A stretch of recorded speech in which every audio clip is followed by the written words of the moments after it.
Hello everyone, welcome to Abnormal Investigations. I'd like to, number one, ask you if you're new here to like and subscribe and ring the bell. And also if you're old here, check and make sure you're still subscribed and re-ring the bell. If you're not getting notifications, YouTube has told me if you miss 3 lives or 3 videos that they send you an alert to, then they will stop sending you alerts and you will have to redo your bell only. You won't have to unsubscribe, but you just click on the bell and then select all again. That way you'll start getting your, hopefully, alerts. I hope you all join us tonight on the live. We're going live at 8 o'clock tonight, Boots on the Ground. Sarah and I should be a pretty good Boots on the Ground. We're going to go investigate an area that should be a pretty cool place to go investigate. So I hope to see a lot of you there tomorrow, and we should have a pretty fun time. Alright guys, let's get into this encounter for Saturday. You're getting an encounter plus a boots on the ground today, so let's get at it. On October 23rd, my sister A and I decided to have lunch in a large cemetery by the river, our usual park being closed for repairs.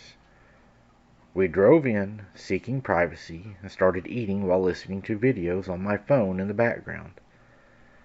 Halfway through our meal, I noticed an atrocious smell like rotten eggs and cat puke is the best way I know to explain it. I jokingly accused A of farting, but she denied it, and we both clenched our noses in disgust. The smell was overwhelming, so we moved to a different location within the cemetery. However, the smell returned stronger than before. As we considered leaving, I noticed a loud, inhuman screech in the background, which I initially thought was a mountain lion. Despite the smell, I wanted to stay and catch a glimpse.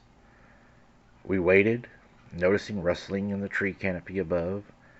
A began freaking out, insisting we leave. When I asked why, she described seeing a grinning human head hanging upside down, peeking from the tree canopy.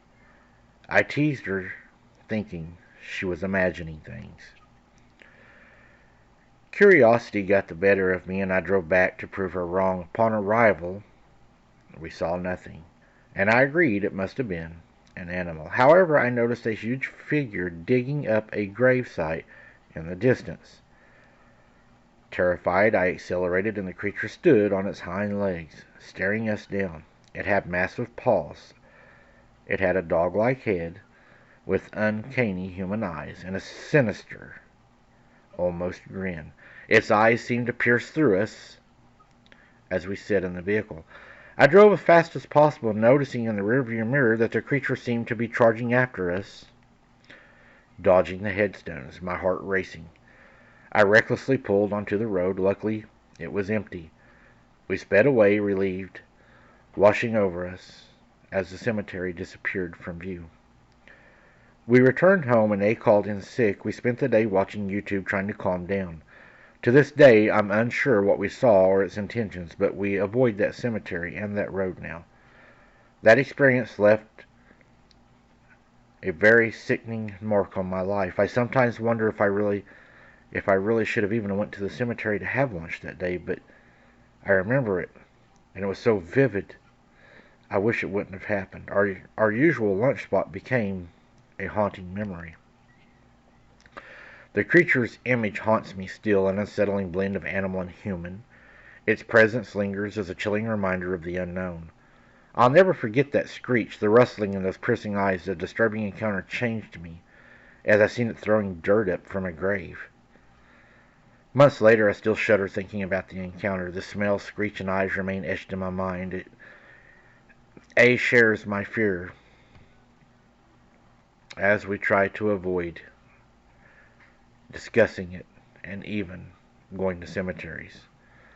What was that creature? Why did it charge at us? Did it inhabit the cemetery, or was it passing through? Questions still linger in my mind. I avoid abandoned places now, especially those with unsettling atmospheres. Some mysteries are better left alone. But don't they put bodies now in concrete vaults? And aren't they in really strong caskets now that would be impenetrable for an animal? That encounter reshaped my perspective on life, and it made me wonder things. Why was it trying to get into something that it probably couldn't get in?